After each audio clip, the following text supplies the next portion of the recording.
Alberto Stocco, anche al Vinitaly presentate le tappe venete del Giro d'Italia, ce n'è una però, quella con l'arrivo a Pieve di Soligo, che per la marca è importantissima.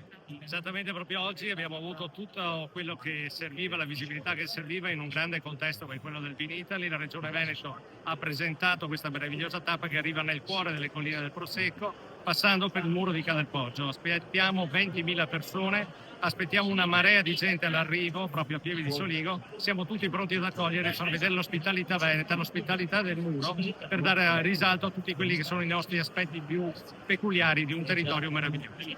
Non solo il Giro d'Italia maschile ma anche quello femminile. Esattamente, quest'anno il muro di Cadelpoggio è interessato sia dal passaggio del Giro maschile il 28 maggio nella 18ª tappa, ma il 31 maggio nella seconda tappa passerà anche il Giro femminile partendo da Roncade, arrivando a Cadelpoggio per poi arrivare a Caorle.